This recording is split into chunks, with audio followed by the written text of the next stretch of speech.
বাগি সিনেমাটা আশা করি অনেকেই দেখেছেন। সেই বাগি সিনেমাটাতে টাইগার শ্রফ অভিনয় করেছিলেন। তো বাগি সিনেমাটাতে একটা জিনিস অদ্ভুতভাবে দেখানো হয়েছিল, যখন টাইগার শ্রফ কেরলের একটা মার্শাল আর্টের ইনস্টিটিউটে যান। প্রথমে কিছু শিখতে চাননি, কিন্তু তারপরে যখন উপলব্ধি করে যে মার্শাল আর্টটা অনেক কিছু তাকে দিতে পারে, তখন সে তার গুরুর কাছে গিয়ে বলে যে আমি এটা শিখতে চাই। তখন তার গুরু তাকে বলে, তুমি তো এটা অলরেডি অনেক দিন থেকেই শিখছো, তুমি তো অলরেডি প্রশিক্ষণ নেওয়া শুরু করেছো। তখন সে সেই সিচুয়েশনটাতে সে চিন্তাভাবনা করে দেখে যে হ্যাঁ সত্যি, বেশ কিছুদিন ধরেই সে যখন ওই তার আশ্রমে ছিল, গুরুর আশ্রমে ছিল, তখন তার গুরু তাকে বিভিন্ন ধরনের অ্যাক্টিভিটি করায়, এবং সেই অ্যাক্টিভিটি করতে করতে সে কিন্তু তার নিজের স্ট্রেংথ তাকে জানতে পেরে যায়।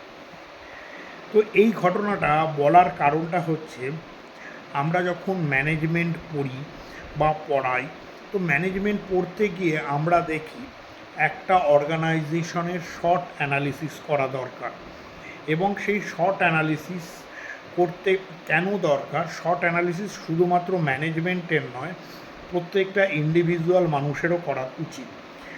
তার ফুল ফর্ম হচ্ছে স্ট্রেংথ, উইকনেস, অপরচুনিটিস এবং থ্রেটস।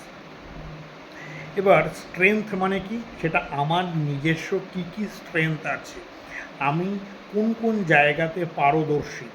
উইকনেস, আমার কী জায়গাতে দুর্বলতা রয়েছে, আমি কোন কোন জায়গাগুলোকে সেগুলোকে আরও পরিবর্তন করতে পারবো।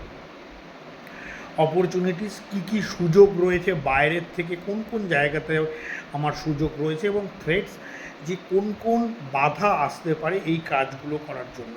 তো একটা ম্যানেজমেন্ট অর্গানাইজেশন যখন তার শর্ট অ্যানালিসিসটা যথেষ্ট ভালোভাবে করে, তখন সে কিন্তু তার নিজের স্ট্রেংথ, উইকনেস, অপরচুনিটিস, থ্রেটস বিভিন্ন জিনিসপত্র সম্বন্ধে সে জানতে পারে।